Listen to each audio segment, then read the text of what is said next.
A gente queria saber um pouco dos bastidores dessa informação que você soltou no Twitter. A gente conversou rapidamente pela manhã. Tem a documentação ali, o registro que o jornalista foi assessor do PP na Câmara.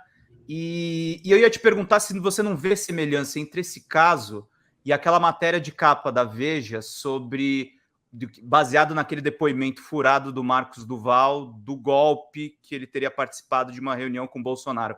Aquela operação casada de amigos que o Bolsonaro tem na imprensa e que muitas vezes as pessoas não sabem, né?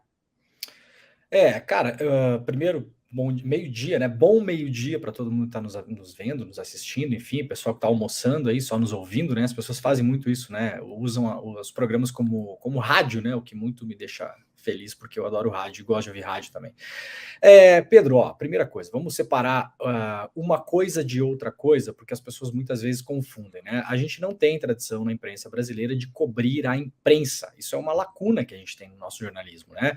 Se você for ver em vários outros países do mundo, a gente tem aí exemplos de veículos que só cobrem imprensa, né? Então eles ficam lá tentando descobrir o que está acontecendo dentro da reunião, dentro da redação, quem são os repórteres, como se movimentam e tal. Isso é uma coisa que nada tem a ver com criminalizar o jornalismo, com achar que o poder do Estado tem que pressionar jornalistas para conseguir as fontes dos jornalistas. Não tem nada a ver uma coisa com a outra. O que a gente está dizendo aqui, o que eu estou dizendo é que a imprensa, ela é um poder e tem que ser encarada como um poder, né? A imprensa tem o poder de mudar o rumo da história. A gente já viu isso acontecer várias vezes no Brasil. Essa matéria da CNN de ontem é um exemplo. Possivelmente vai gerar uma CPI, a gente não sabe como uma CPI termina, né? Isso tem o poder de enfraquecer o governo, isso tem um poder de, no futuro, eventualmente, levar até ventos de impeachment para o governo Lula. Então, a imprensa é um poder. E a imprensa comercial são empresas, né?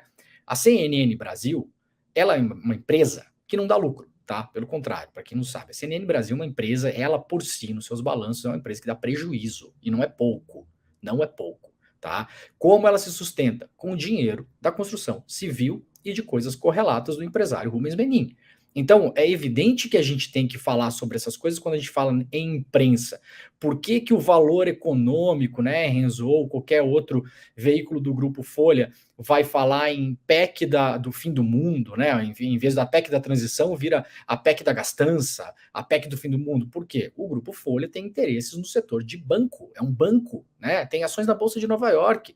Por que, que a gente tem que analisar empresas comerciais da imprensa sabendo que o Johnny Saad é um grande detentor de cabeças de gado, por exemplo, né? Por que, que as organizações Globo têm interesse na área de portos? Bom, as organizações Globo, entre outras coisas, tem uma das mais importantes fazendas de café do Brasil.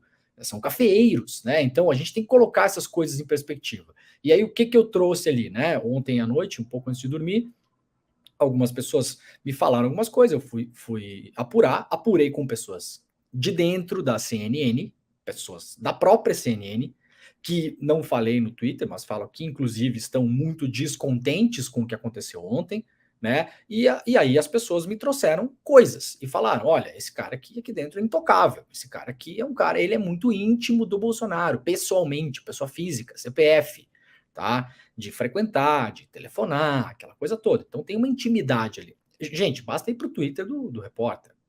Nos últimos 10 posts dele, 6 são sobre o Bolsonaro se defendendo do negócio das joias, aquilo. Então, não há crime nenhum você ser amigo do Bolsonaro. Não é isso que eu tô falando. O que eu tô falando é que, como dizia o velho Marshall McLuhan, né, o Renzo Mora, o meio é a mensagem.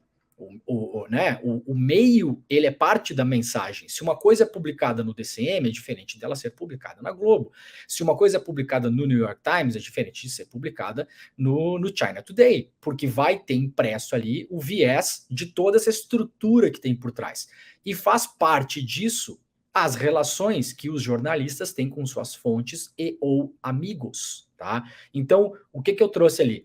É evidente que a maneira como foi empacotado esse vídeo pela CNN Brasil, ele nos leva para uma linha discursória, né? Para que as pessoas decodifiquem aquilo de modo que alimenta a tese de que a tentativa de golpe do 8 de janeiro foi engendrada pelo próprio PT. Isso é evidente, a conclusão evidente daquela matéria, da maneira como ela foi empacotada. Isso em nada tem a ver se o vídeo é verdadeiro ou não. O vídeo é verdadeiro. Nós estamos vendo ali o ministro do GSI caminhando ali dentro. Nós só não sabemos o que ele foi fazer ali. Então você tem 1 milhão de maneiras de empacotar isso, né? E foi empacotado do jeito que foi. E aí eu só quis mostrar que o repórter que trouxe isso, ele é um cara que é ligado pessoalmente ao Jair Bolsonaro, voltou de Miami agora, de Orlando, no voo com o Bolsonaro. Isso é uma informação que eu não dei no Twitter, estou dando aqui pela primeira vez. E tem outras coisas que não posso dar detalhes, porque senão eu posso expor as pessoas que me contaram. Mas há outros encontros, há outras confraternizações, há outros contatos. Isso é ilegal? Não, mas isso é importante para a gente saber de onde está vindo. O meio é a mensagem. É claro que é importante.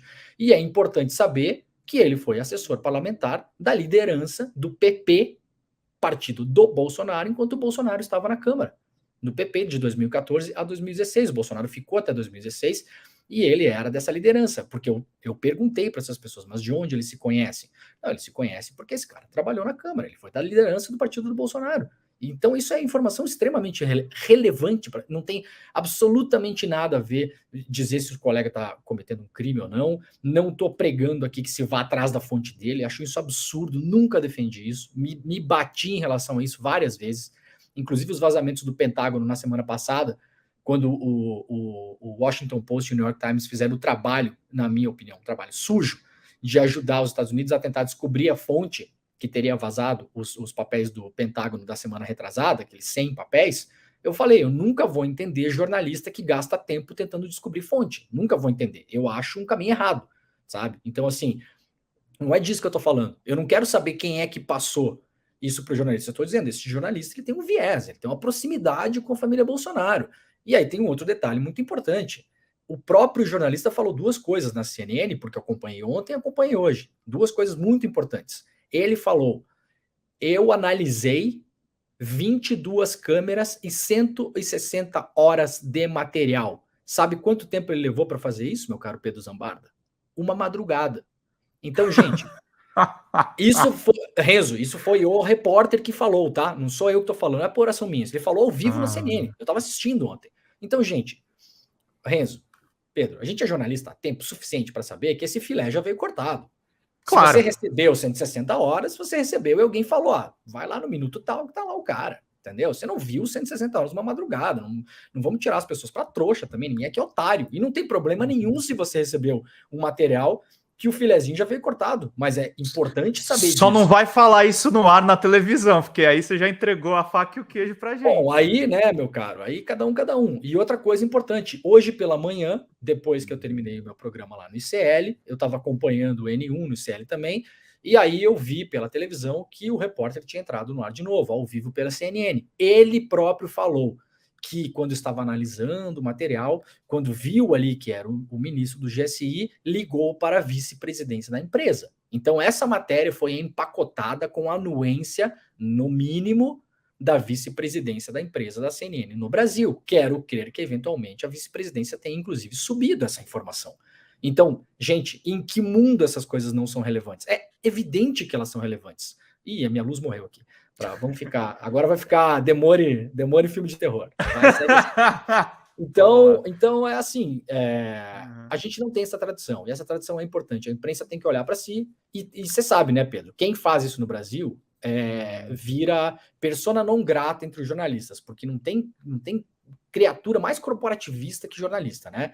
Eu, como não entrei para a profissão para fazer amigos, né? Entrei para trabalhar, para pagar a escola do meu filho, isso é o meu trabalho. Então também não estou pouco me importando com isso, né? Mas são informações que estão aí, né?